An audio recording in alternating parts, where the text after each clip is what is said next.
Almeida, eu sou bióloga pela Universidade Estadual de Feira de Santana. Também sou mestre em Ecologia e Evolução pela mesma universidade e atualmente eu faço doutorado em Biotecnologia na Universidade Federal da Bahia. Durante muito tempo, né, eu trabalhei com a questão da comunidade microbiana em amostras ambientais, ou a interação dessas comunidades. Então, eu queria falar um pouquinho sobre esse tema que é muito importante nesse congresso, queria agradecer pelo convite também, e falar muito sobre esse tema de uma forma mais abrangente, né, mais introdutória e não tanto técnica, já que tem várias pessoas de várias áreas que estão participando desse congresso. Então, o tema seria essas comunidades microbianas como indicadoras de impacto ambiental. E, para começar, né, queria falar um pouquinho sobre o uso dos solos e dos corpos hídricos também, né, que já que envolve um pouco essa questão, a apresentação vai envolver um pouco da questão dos rios. E o uso dos solos ele está muito condicionado, né, à expansão da população, o crescimento exponencial da população que a gente vivenciou nas últimas décadas, ou melhor, que o planeta tem vivenciado nos últimos séculos. Então a gente tem esse aumento da população, um aumento de grandes centros urbanos, né? Há uma demanda cada vez maior para a construção de moradias, para a expansão de áreas de lazer, áreas de comércio e principalmente áreas agrícolas, né? Já que é preciso suprir a demanda de alimentação dessa população em crescimento. Então, principalmente no país como o Brasil, que tem como principal atividade econômica essa exploração agrícola, a gente tem que falar de uma forma, de uma perspectiva mais sustentável, mais abrangente, mais holística, né, que englobe todos os aspectos dessa ocupação, desse aumento dessa atividade agrícola. Bom, interessante notar também que existem vários efeitos, vários impactos que essa expansão dos centros urbanos e essas atividades agrícolas vão fornecer. Porém, né, pouco se fala sobre as comunidades microbianas que são afetadas por esses impactos humanos, esses impactos decorrentes do avanço da humanidade sobre áreas outrora naturais. Então a gente tem aí vários aspectos vários impactos, né, sendo listados, sendo calculados. A gente tem trabalhos sobre comunidades microbianas sendo afetadas por esses impactos, porém a tendência é que se restrinja muito a questões a grupos de microbiologistas, a grupos que estão trabalhando naquelas áreas, sem que se faça uma relação entre, por exemplo, produção, né, que a gente quer obter. Agora a gente está começando muito com essa relação com comunidades microbianas no ambiente e a questão de saúde, porém ainda há muito a se avançar nesse sentido. E com esses impactos humanos, a gente tem aí a eutrofização e assoreamento, né? Que seria justamente a liberação de vários nutrientes, principalmente através do uso de fertilizantes sintéticos no solo, que em período de chuva ou até com processo de irrigação, esses nutrientes são carregados até corpos hídricos e aí vai acontecer esse processo de eutrofização, né, de aumento da quantidade de nutrientes disponível, o que vai acarretar numa mudança da dinâmica das comunidades microbianas existentes na região. E com essa mudança nessa dinâmica, a gente vai ter também um impacto nas comunidades de animais, de plantas que estão ali habitando aquele local, né, aquele corpo hídrico. Bom, é interessante notar também, né, que a gente vai ter com esses impactos humanos uma série de mudanças de características físico-químicas nesses solos e nesses corpos hídricos, principalmente temperatura, pH, vários outros aspectos. E a gente tem um impacto muito grande também na variabilidade genética, né? Na genética a gente fala muito que uma população depende de sua variabilidade genética. Então, é o ideal que a população seja o mais diversa possível, que tenha o mais de variabilidade genética possível, pois na decorrência de algum impacto, né, de alguma força, de alguma pressão seletiva, essa variabilidade que está traduzida nas características diferentes desse grupo de indivíduos, algum desses vai ser resistente a essa pressão seletiva, vai ser vai sofrer menos o impacto dessa pressão seletiva, que pode ser, por exemplo, as mudanças climáticas que estão aí vindo com tudo nesses últimos tempos, que pode ser também uma praga agrícola, uma doença. Então, a variabilidade genética é uma característica muito importante na população. Na ecologia, a gente está sempre dizendo isso. Eu queria trazer especialmente aqui os manguezais, né? Os manguezais, eles são ambientes de deposição final de sedimentos que são carregados ao longo do rio, e nesse ambiente com baixa energia, esses sedimentos são depositados ali na região. Isso a gente pode ter uma ideia muito legal do que é transportado ao longo do rio, né? De que tipo de nutrientes, poluentes, micro-organismos estão sendo transportados junto com esses sedimentos. E os manguezais também são muito afetados pela expansão dos centros urbanos e agrícolas.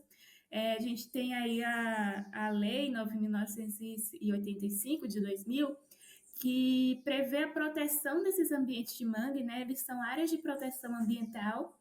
Porém, a IUCN, a União Internacional para a Conservação da Natureza, já deu um alerta para a degradação avançada desses ambientes, que são ambientes muito importantes para a regulação do clima, para a regulação também do fluxo de não só sedimentos, né, mas do fluxo desses corpos hídricos que vai se desaguar no mar. Então, a gente tem esses mangues, né, essa vegetação de manguezal age como um filtro, impedindo que alguns poluentes, algumas substâncias, enfim, alguns poluentes mesmo, vão parar no mar e justamente fiquem retidos ali nesse ambiente.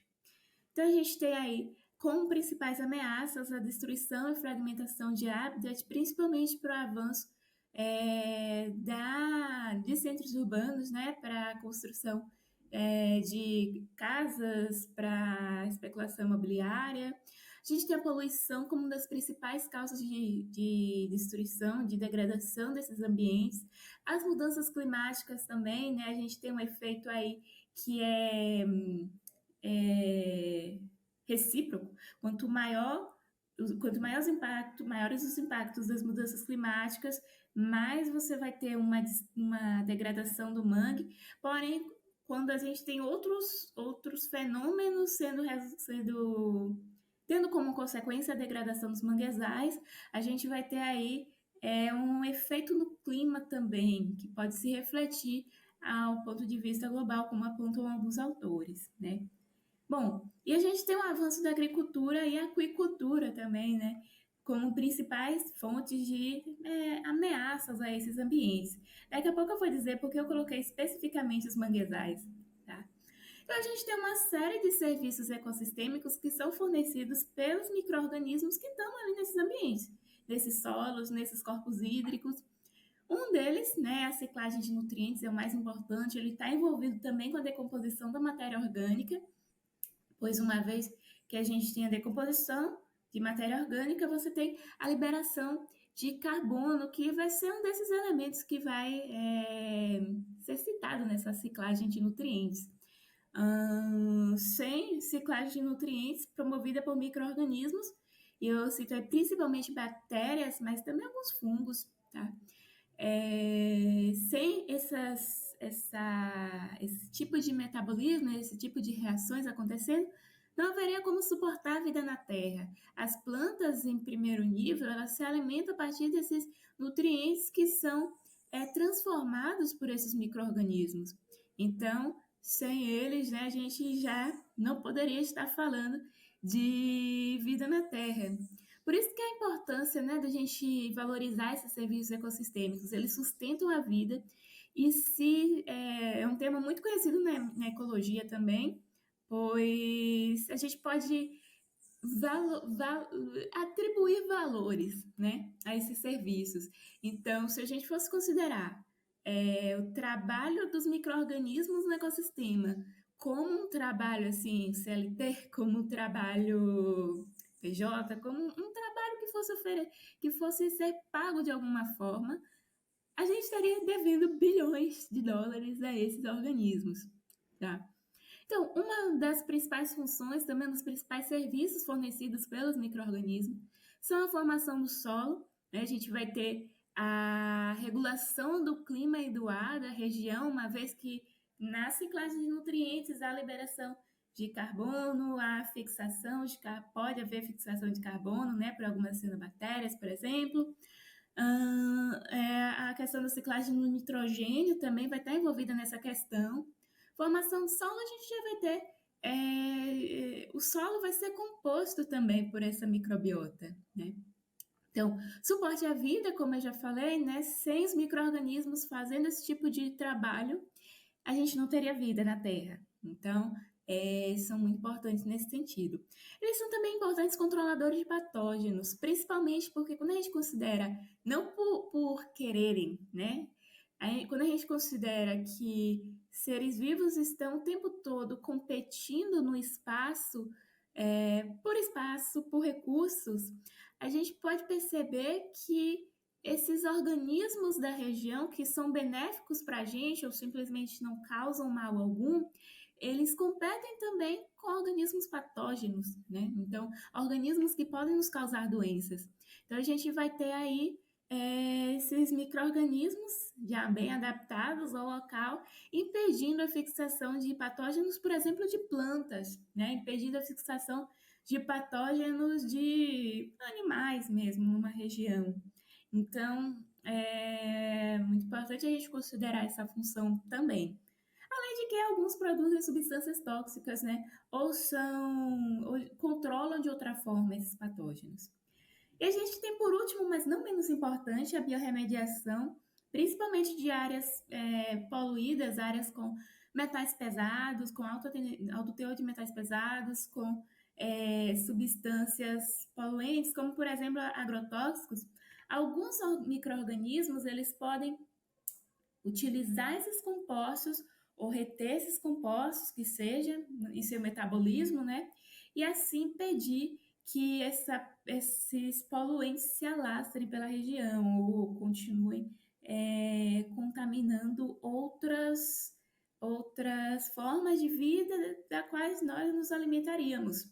Além disso, a gente tem um potencial biotecnológico também, né? Vários micro-organismos produzem substâncias muito importantes ou participam de processos muito importantes aí para a indústria farmacêutica, a indústria alimentícia, para vários tipos de produção, né, que podem ser discutidos em outro momento. Então, a gente tem como principais, vou dar como foco aqui as comunidades bacterianas, porque foram justamente, né, os grupos que estudei durante a graduação, mestrado e agora no doutorado também. Então, as principais comunidades bacterianas do solo, eu não coloco aqui em ordem, porque é uma questão muito dependente de diversos fatores físico-químicos. A gente tem as proteobactérias, actinobactérias, clorofectes, firmicutes, planctomicetos, verrucomicota, cianobactérias, bacteroidetes, vários outros filos de bactérias, vários fungos também, que estão envolvidos em diversos processos, né, importantes para a continuidade da vida e que aparecem em frequências diferentes a depender desse ambiente que a gente está estudando. Então, esses grupos todos, eles podem exercer a mesma função. Por exemplo, proteobactérias podem estar tão envolvidas na ciclagem de nitrogênio, por exemplo, quanto alguns grupos de actinobactérias, né? De firmicutes. Isso a gente chama de redundância funcional. Vários grupos diferentes, várias espécies dentro dessas famílias, desses filos, desculpa. Várias espécies dentro desses filos estão envolvidos em diversos processos ao mesmo tempo. E é interessante que a gente tenha variabilidade genética justamente pelo aquele fator que foi falado lá bem atrás, né?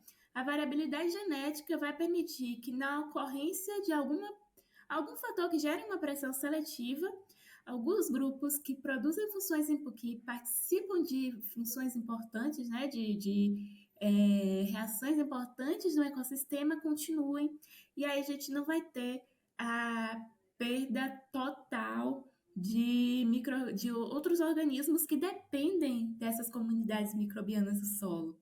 Então, diversos trabalhos têm sido feitos no sentido de fazer uma análise de quais os principais grupos presentes nessas regiões diferentes e esses trabalhos, então, perceberam que a frequência ou a abundância desses grupos variava de acordo com o tipo de solo, com características fisicoquímicas, com o clima, e ainda poderia variar de acordo com o gradiente do solo, com a posição do solo, a profundidade do solo, melhor dizendo. Então, a gente vai ter vários tipos de fatores interferindo na prevalência dessas comunidades.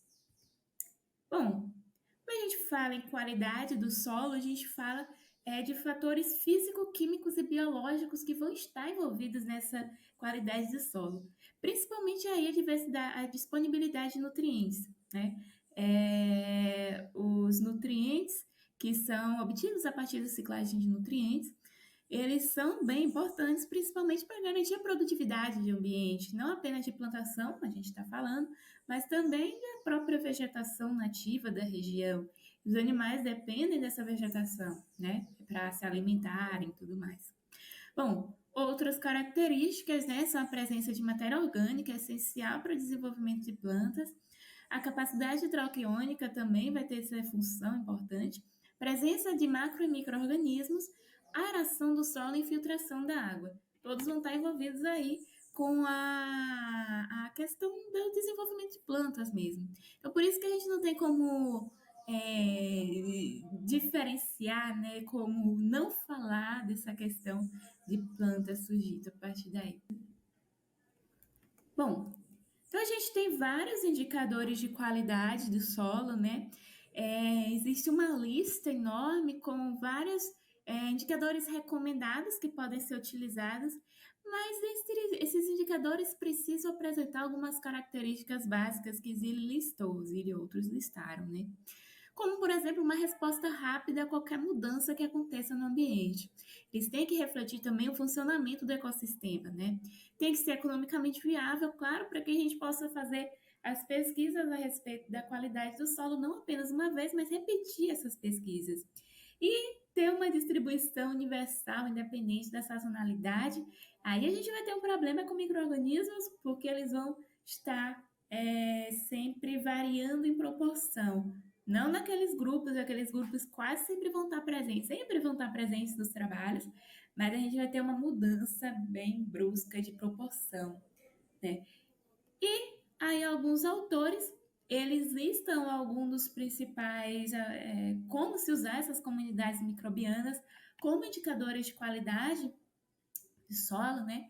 Zilli pontuou que a biomassa microbiana tem sido utilizada em vários trabalhos, principalmente aí medindo o nível de, principalmente carbono, né, que é produzido por essa biomassa microbiana. Porém, vários outros trabalhos, como Garrido e Karime, têm conduzido estudos que relacionam a maior heterogeneidade da microbiota à maior qualidade do ambiente. Então, quanto mais diverso o ambiente, quanto mais variabilidade genética tem no ambiente, maior é a qualidade desse ambiente. Bom, a gente tem também alguns indicadores de saúde, né? A presença de coliformes pode indicar contaminação por rejeitos domésticos, por exemplo, já que esses são bactérias que comumente habitam aí o intestino, se não me engano, de animais, principalmente humanos, né? A gente vai ter também a questão da resistência microbiana. Ultimamente, essas pesquisas acerca de resistência microbiana em amostras ambientais têm sido muito realizadas, porque é possível encontrar genes de resistência microbiana em amostras ambientais, né? Eu vou falar um pouco sobre um trabalho que realizei também nesse sentido, e a gente vai ver que essa questão da presença de genes de resistência pode ser natural, pode ocorrer o desenvolvimento de resistência natural, mas quando há uma quantidade muito grande de genes de resistência, quando essa é bem provável que esses genes tenham simplesmente, né, surgido no ambiente. É mais provável que eles tenham sido carreados ao longo de todo o trajeto do esgotamento sanitário e ido parar nessas fontes. É interessante lembrar que é extremamente difícil tratar esses genes de resistência. A gente não tem metodologia, a gente tem metodologias para o tratamento de bactérias, porém, essas metodologias não eliminam totalmente alguns plasmídios, né, que são trechos de DNA circular presente em bactérias que podem conter vários fatores de virulência, que podem conter genes de resistência bacteriana, e esses plasmídios podem ser incorporados por outras bactérias, inclusive bactérias patogênicas que estão pela região. Então, quando a gente não tem esse tratamento, quando a gente descarta os nossos rejeitos, né, isso acaba contaminando alguns corpos hídricos e solos também, claro. E aí a gente pode perceber essa resistência microbiana como um indicador de impacto ambiental na região, né, quando ela está em um nível muito avançado. Bom, para estudar resistência, para estudar as comunidades microbianas, desculpa, num ambiente a gente tem diversas formas. Antigamente, né, utilizava-se, a gente já tem aquelas que medem especificamente o teor de nutrientes. Antigamente dependia-se muito de micro-organismos que eram cultiváveis, então se fazia a cultura de micro-organismos no solo, porém se sabe que uma parte mínima dos micro-organismos do solo é cultivável. Então, de uma amostra de solo que eu vou cultivar, né, que eu vou colocar no meio para crescerem os micro-organismos, só 1%, 3% da quantidade total de micro-organismos que está presente naquela amostra de solo vai crescer. Então, a representação que a gente tem dessa comunidade microbiana é muito baixa, né? A alternativa que surgiu com a biologia molecular, que se popularizou muito, tem sido a análise do DNA ambiental. Então, o DNA ambiental permite que a gente faça uma análise não só dos organismos vivos que estão na região, desde que haja fluidos desses organismos, desde que haja plasmídios, genes desses organismos na região, é possível detectar esse DNA, né? Dependendo dos nossos métodos de análise, método de coleta, se for feito tudo de acordo com o protocolo. Então, a gente já tem uma grande vantagem aí, que é a análise sem necessidade de cultivo, o que nos dá uma maior dimensão dos dados, né? A gente vai ter uma vista muito mais ampla acerca dos organismos que compõem essa comunidade microbiana. E a gente vai ter também uma alternativa ao DNA ambiental, que é o RNA ambiental. O RNA ambiental, ele mede a questão metabolômica do sistema, né? O que é que está sendo expresso daquele DNA? Então, com a análise de DNA ambiental, a gente pode dizer quais são as principais funções que os organismos estão realizando no sistema. E pode dizer também, na ocorrência de fatores variados, né, por exemplo, clima, chuva, como essas funções vão alterar ao longo do tempo, né? Como o DNA vai ser expresso de maneiras diferentes ao longo do tempo, ao longo de condições adversas, né? Porém, esse método, né, da análise do DNA ambiental, ele depende muito da escolha desse método que a gente vai fazer. Então, a gente não tem um padrão na literatura sobre que método utilizar para análise de DNA ambiental. Não existe padrão ouro, né? Vários cientistas fazem de várias formas diferentes, e aí cabe a gente analisar, a você que está fazendo pesquisa de DNA ambiental, analisar qual a melhor alternativa para o seu projeto. Você pode receber muitos, o que é isso, né? Muitos nãos de pareceristas, de outros pesquisadores da área, mas é justamente por isso, né? Não tem um consenso acerca do melhor método para se estudar DNA ou RNA ambiental. A gente também depende muito de fatores ambientais. Então, por exemplo, uma mudança pequena na questão da umidade, né, da precipitação, da temperatura, do pH, principalmente, da aeração do solo, pode resultar na mudança completa da comunidade que a gente está estudando. Completa. Já foi realizado várias pesquisas que observaram isso. E a própria contaminação das amostras pode acontecer, né? Então, a gente vai ter aí tem que se ter um cuidado muito grande para se lidar com esse DNA ambiental e para não contaminar essas amostras com DNA externo. Então, o fluxo das análises com DNA ambiental envolve, claro, a extração e isolamento de DNA a partir de uma amostra ambiental, através do protocolo de preferência, né, do que melhor der resultado, a gente pode fazer essa extração. E a partir daí, existem algumas formas de analisar esse DNA. Então, eu tenho aqui uma fita de DNA. Vamos imaginar que é uma fita circular de uma bactéria, né? E aqui a gente tem um trecho de um gene. É possível estudar gene, tá? É possível estudar gene de uma forma até mais barata e mais prática. Mas uma coisa que muita gente tem feito tem sido o sequenciamento de todo o DNA, de todo o metagenoma, né? De tudo que há ali na amostra, de tudo que foi extraído. A gente tem o sequenciamento de sangue, que quase ninguém usa mais, porque foi muito necessário no desenvolvimento da ciência e tudo mais, mas é um método trabalhoso, é um método muito demorado. A gente pode obter resultados muito mais rápidos, muito mais completos e muito melhores com o NGS, que é o sequenciamento de nova geração. E a gente tem a PCR. Com a PCR, a gente vai amplificar, vai aumentar a quantidade de um trecho desse DNA, de um gene ou de um fragmento do gene, e aí a gente vai ver se nesse caso é necessário, conhecer o organismo que a gente está pesquisando ou reduzir a busca a bactérias, por exemplo, a fungos, a outros eucariotos. E a partir daí analisar a presença, a ausência desse gene, comparar com outras regiões, fazer outros tratamentos para ver dentro de trechos desse gene qual a diferença entre minhas amostras, qual a diferença entre minha amostra e outras amostras de outros pesquisadores. Essa PCR pode ser convencional, né?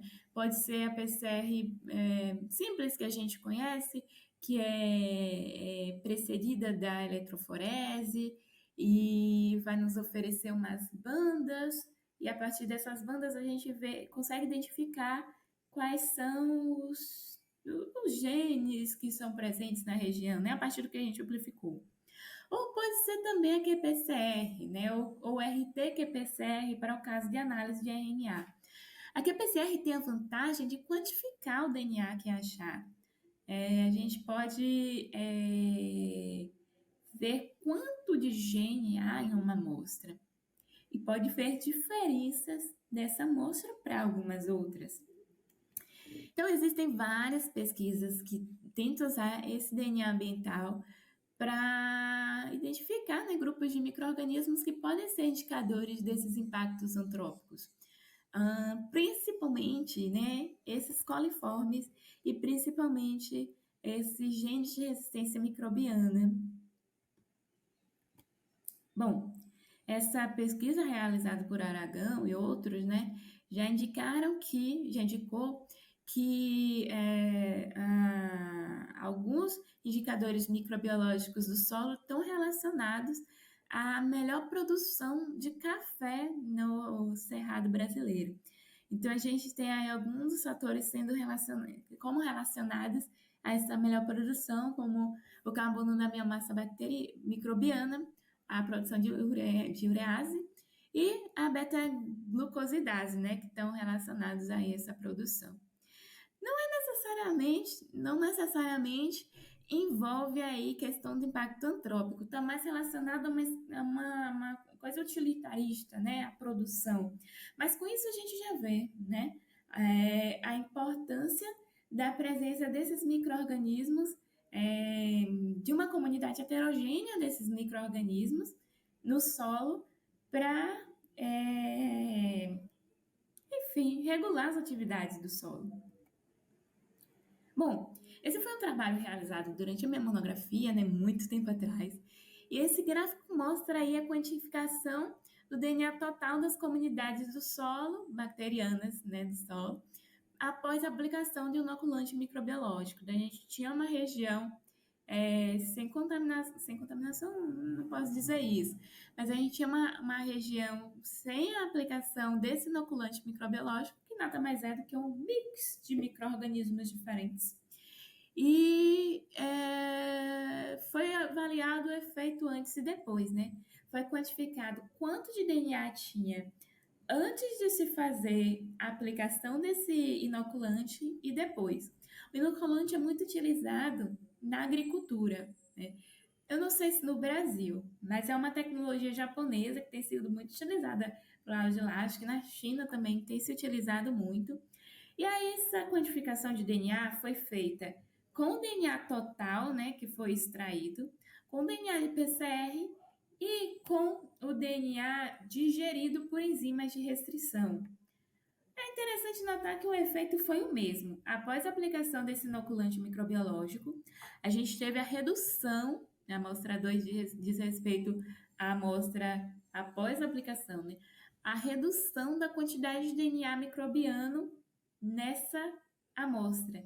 Então, a gente tem um impacto antrópico aí que está se encaminhando na homogeneização da comunidade bacteriana desse solo, o que vai contra o que a gente recomenda não, mas o que a gente prefere, né?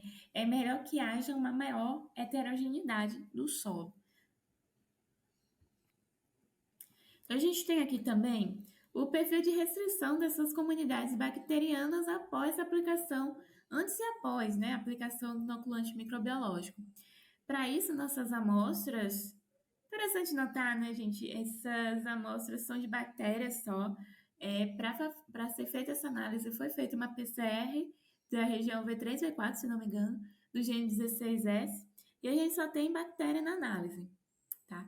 Esse produto de PCR foi digerido com várias enzimas de restrição que têm a capacidade de cortar o DNA em várias partes diferentes. E a gente analisa o perfil de restrição que mostra quais os tamanhos de fragmento, quantos fragmentos existem numa amostra. Quanto mais fragmentos, maior a probabilidade do nosso DNA ser mais heterogêneo. Quanto menos fragmentos, menor a possibilidade de ser mais homogêneo, né? De ser mais heterogêneo. Ele é mais igual. Então, quanto mais bandinhas dessa aparecem no perfil de restrição, mais diversa é a nossa amostra. Quanto menos bandinhas aparecem, menos diversa é a nossa amostra. E a gente percebe um efeito que pode ser observado nesse eletroforese, que não está muito legal, mas na vida real a gente só tem basicamente resultados assim, né, que não estão muito legais, mas vamos fazer mesmo assim. Então a gente tem um marcador aqui mostrando diferentes tamanhos de fragmentos, né? E aqui, não sei se dá para vocês verem, mas está bem clarinho, né?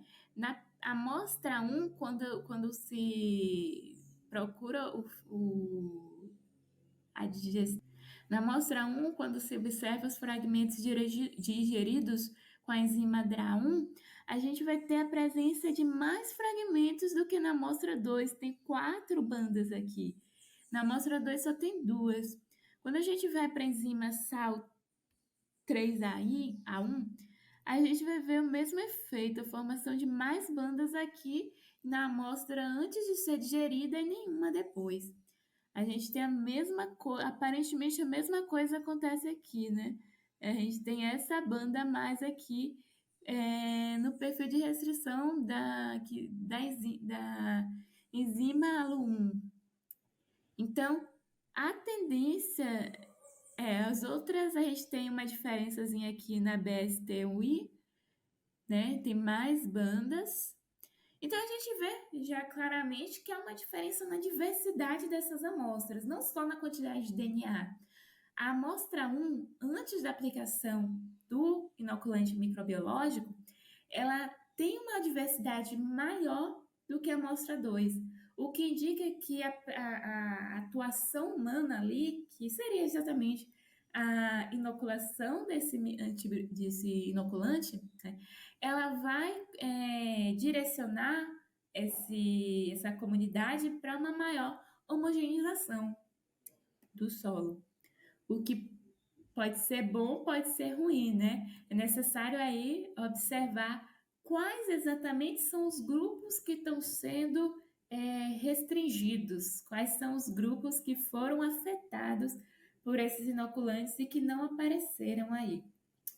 Nossa análise através do perfil de restrição não nos dá essa resposta. É preciso observar não apenas a nível de filo, né, essa resposta, mas a nível de espécie. E como eu falei, a tendência é que os filos sejam os mesmos na maior parte dos solos. O que vai mudar são as espécies e a proporção desses filos. Então, até um sequenciamento poderia nos dar uma resposta mais completa. Mas foi uma pesquisa feita com os recursos que tivemos na região, né? No momento, quer dizer.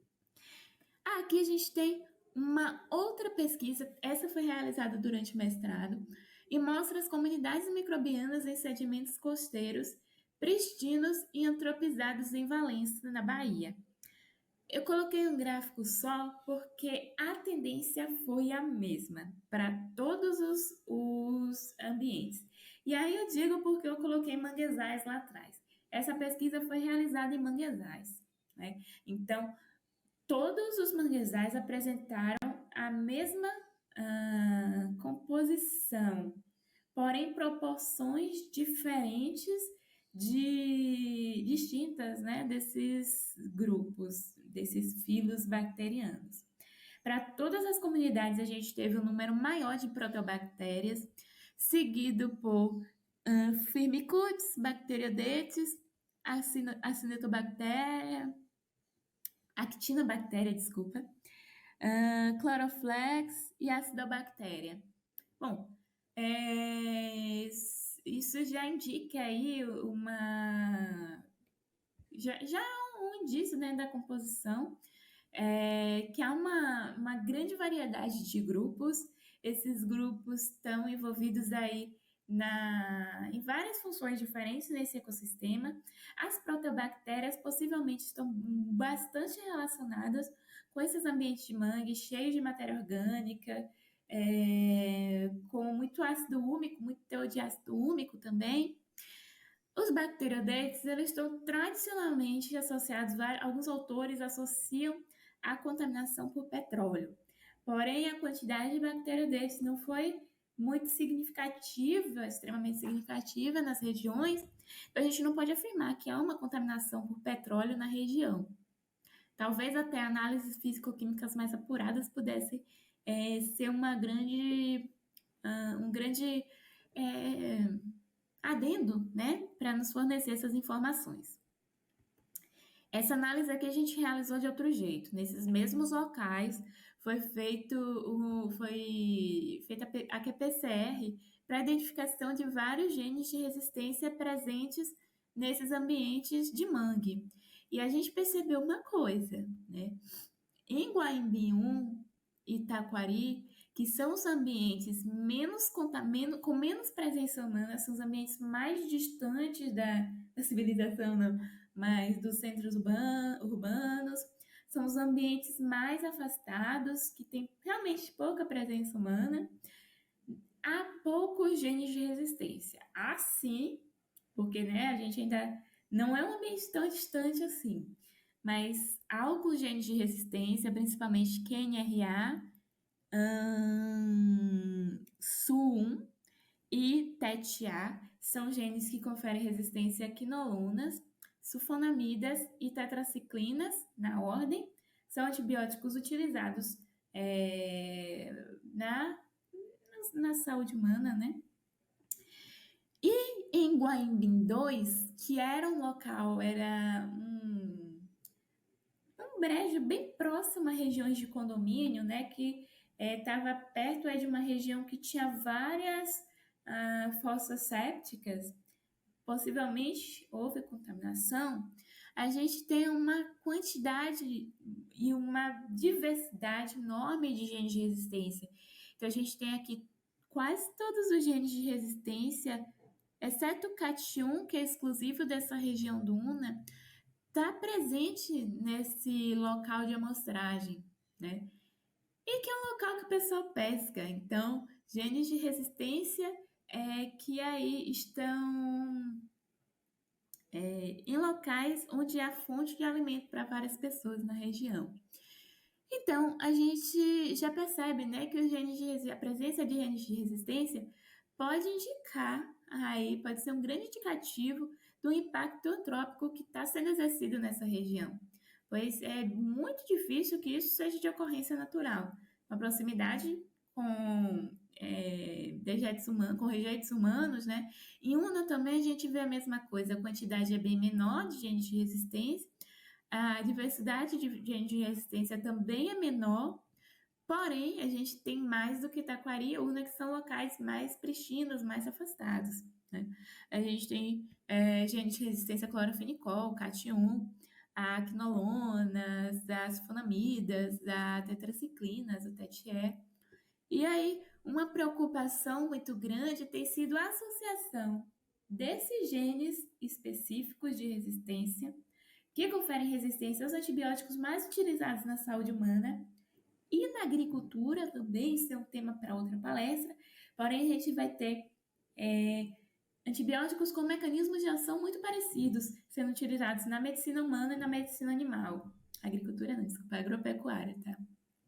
Então, a principal problematização que eu faço aqui é a associação desses genes de resistência a patógenos que podem estar presentes nesse ambiente. Então, a gente detectou, né, através de metagenômica, que foi a mesma técnica utilizada para gerar esses resultados da comunidade por filo. A gente percebeu que em Guaimbim 2, no local Guaimbim 2, havia presença de 2 bactérias que estão listadas como de vigilância prioritária para a Organização Mundial da Saúde.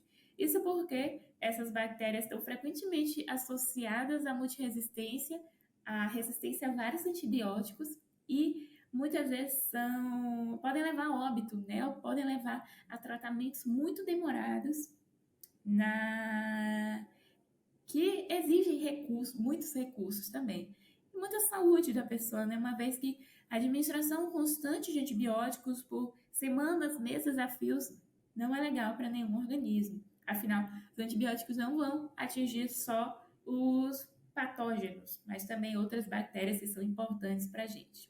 E a gente tem outras 2 bactériazinhas que estão relacionadas naquela lista de vigilantes de vigilância prioritária na Organização Mundial da Saúde, que são a Klebsiella pneumoniae e Enterococcus faecium. Então, essa associação é muito importante, né?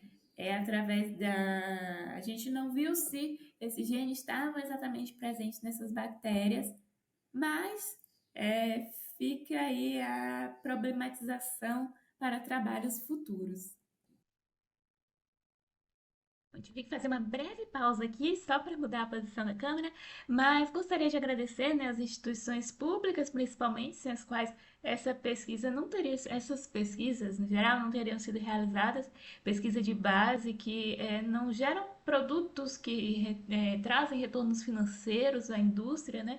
Dificilmente são financiadas por outros órgãos que não os públicos no Brasil. Então, eu gostaria de agradecer à Universidade Estadual de Feira de Santana, na qual estudei durante muito tempo, o Laboratório de Microbiologia Aplicada à Saúde Pública, a qual fui vinculada durante graduação e mestrado, a FAPESP, né, que financiou a pesquisa de mestrado, a CAPES, que tem financiado a de doutorado e também vários outros projetos vinculados a ele, a UFBA, a Universidade Federal da Bahia, a qual eu estou vinculada no momento, e não menos importante é o Congresso Nacional de Micologia, Microbiologia e Parasitologia Online, que realizou esse convite, é muito interessante participar disso, espero que vocês tenham gostado.